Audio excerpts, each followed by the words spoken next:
जय मसीह की, हालेलुया। तारीफ़ करती हूँ खुदावन का, खुदावन इतना अच्छा हमें मौका देता है। और तारीफ़ करती हूँ खुदावन कि आप अपने रूह को देते हो। और तारीफ़ करते हैं आपके खुदावन कि आपके जीवित कलाम के एक एक वचन को हमें समझाता है। इसमें तारीफ़ करती हूँ। अभी हम फिर से पढ़ेंगे मत्ती का 5 का, जिसमें हम पढ़ेंगे शपथ, जो 33वें नंबर से है। अब मैं कहती हूँ आपसे कि आप अपने बाइबल में पढ़ो, और खुदावन मदद करता है कि हम पढ़ें और वचन को समझें। जिसमें ऐसा लिखा है 33 में कि फिर तुम सुन चुके हो कि पूर्व काल के लोगों से कहा गया था, झूठी शपथ ना खाना, परंतु प्रभु के लिए अपनी शपथ को पूरा करना। मैं तारीफ़ करती हूँ खुदावन, आपको जो पुराने नियम के निर्गमन में 20वें चैप्टर में 10 आज्ञाएं दी गई है, उसमें एक आज्ञा ये भी थी कि आप झूठी शपथ ना खाना। मतलब आप हमको किसी के लिए झूठी शपथ खाने की आवश्यकता है ही नहीं। यदि उसका न्याय होगा तो न्यायकर्ता परमेश्वर है, वो उनका न्याय करेंगे। पर हमें किसी के लिए भी झूठी शपथ नहीं खाना है, क्योंकि हमें इस चीज़ का हक कौन देता है कि हम किसी के लिए झूठी शपथ खाएं। क्योंकि जानते हैं कि खुदावन ने मिट्टी से आदम को बनाया था। मतलब आज जो खुदा बाप को जाने चाहे न जाने, पर सब परमेश्वर के स्वरूप में है। इसलिए हमें किसने ये अधिकार दिया कि हम किसी के लिए झूठी शपथ खाएं। इसलिए पुराना नियम में बोला गया है कि तुम किसी के लिए झूठी शपथ ना खाना, परंतु परमेश्वर के लिए अपनी शपथ को पूरा करना। मतलब खुदा बाप ने आपको जो काम करने के लिए दिया, उस काम को पूरा करो। पर जिस इंसान के लिए आप झूठी शपथ खाओगे, वो ऑलरेडी परमेश्वर के स्वरूप में बनाया गया। तो हम खुद परमेश्वर के स्वरूप में हैं, और जो हमारा भाई जो परमेश्वर के स्वरूप में है, उसके लिए हमें झूठी शपथ खाने की आवश्यकता नहीं है। 34 में बोलता है, परंतु मैं तुमसे यह कहता हूँ कि कभी शपथ न खाना, न तो स्वर्ग की, क्योंकि वह परमेश्वर का सिंहासन है। क्योंकि यदि हम पढ़ते हैं पुराने नियम के उत्पत्ति के 1 में लिखा है कि आदि में परमेश्वर ने आकाश और पृथ्वी की रचना की। इसलिए हमारा क्या अधिकार बनता है कि हमारा क्या अधिकार बनता है कि हम स्वर्ग की शपथ खाएं। क्योंकि हम कौन है? हम तो एक जर्रा है, हम तो एक मिट्टी है। खुदा बाप ने उस मिट्टी को गूथा और अपने स्वरूप में बनाया। पर खुदा बाप का तो स्वर्ग है ना, हमें क्या हक बनता है कि हम स्वर्ग की कसम खाएं? इसलिए हमें अधिकार नहीं है स्वर्ग की कसम खाने की, कि खुदावन ने उत्पत्ति 1 में स्वर्ग सृष्टि और पृथ्वी की रचना की, और स्वर्ग खुदा बाप का सिंहासन है। तो वहाँ पे हमको खाने का कोई अधिकार नहीं बनता हम कि वहाँ उस जगह की शपथ खाएं। 33 में बोला गया है, न धरती की, क्योंकि वह उसके पाँवों की चौकी है। मतलब खुदावन ने जब आकाश और पृथ्वी बनाया, तो खुदावन ने, आकाश मतलब स्वर्ग, खुदावन ने स्वर्ग को अपना सिंहासन बनाया। और पृथ्वी जिसको खुदावन ने हम मनुष्यों को रखा, ये पृथ्वी खुदावन की पैर की चौकी है। तब उसकी भी कैसी शपथ खा सकते? यदि हम किसी चीज़ को जब पैदा कर ही नहीं सकते, तो हमें शपथ खाने का अधिकार नहीं बनता। उसके बाद बोला न यरूशलेम की, क्योंकि वह महाराजा का नगर है।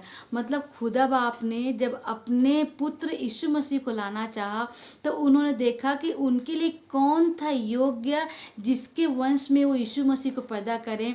और तारीफ़ करती हूँ खुदावन ने कि अब्राहम को चुना। खुदा बाप ने अब्राहम को 100 साल में पुत्र दिया। पर अब्राहम से ये गलती हो गई थी कि जब खुदा बाप ने उसको 100 साल में पुत्र दिया, तो अब्राहम उस पुत्र से इस कदर प्यार करने लगा कि परमेश्वर को उसने त्याग दिया था। और तब परमेश्वर ने उसको आज्ञा दी, जो लिखा है उत्पत्ति 22 के 2 में। यह परमेश्वर ने कहा कि अपने पुत्र अर्थात अपने इकलौते पुत्र इसहाक को, जिससे तू प्रेम रखता है, संग लेकर मोरियाह देश में जा, और वहाँ उसे एक पहाड़ के ऊपर, जो मैं तुझे बताऊंगा, होम बलि करके चढ़ा। मतलब कितनी बड़ी आज्ञा थी जो परमेश्वर ने बोला कि तेरा इकलौता पुत्र जिसको तुझे मैंने 100 साल में दिया, आज तू उस पुत्र से इस कदर मोहब्बत करता है कि तू उस पुत्र के लिए मुझसे दूर हो गया। और खुदा बाप ने अब्राहम को आज्ञा दी कि तू अपने उस इकलौते पुत्र को मोरिया देश में लेके जा, और वहाँ उसे मेरे लिए मैंने तुझे पुत्र दिया ना, तुम मुझे उस पुत्र को मुझे होम बलि चढ़ा, मतलब उस पुत्र का मुझे बलि दे।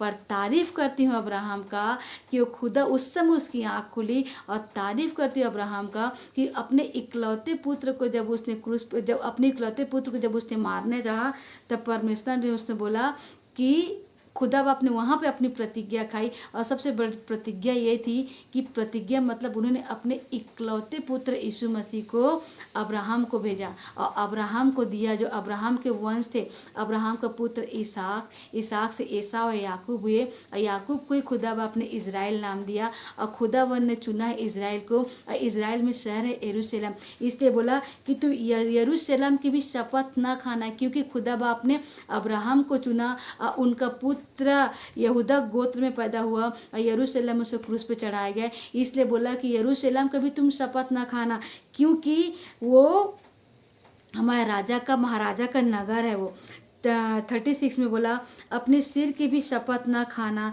क्योंकि तू एक बाल को भी न उजला न काला कर सकता है। तारीफ करिए। क्या बताएं कि आज हम अपने बाल को काला सफ़ेद कर सकते हैं कलर के बिना, जब हेयर डाई के अलावा?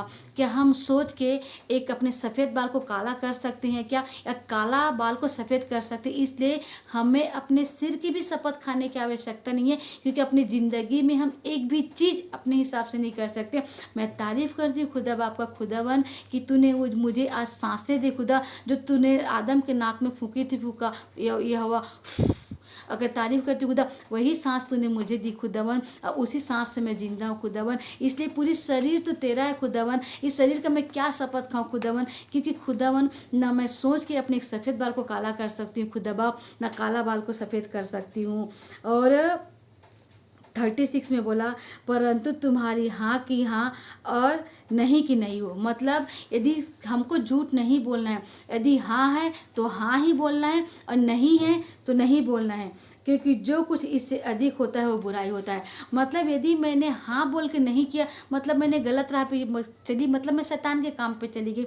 यदि मैंने नहीं किया, उसको हाँ बोलती, मतलब मैं शैतान के राहों पे चली। और तारीफ़ करती खुदा बाप कि मनों को जांचने वाला परमेश्वर है खुदावन। और जैसे तू हमारे शरीर का मालिक है, तारीफ़ करती खुदावन कि तू हमारे मन का भी मालिक हो। और तारीफ़ करती खुदा कि तेरा राज जैसा स्वर्ग में खुदावन वैसा पृथ्वी पे है। और तारीफ़ करती खुदावन, सारी आदर सारी महिमा तुझे मिले, यीशु मसीह के नाम से मांगती हूँ। आमीन आमीन आमीन।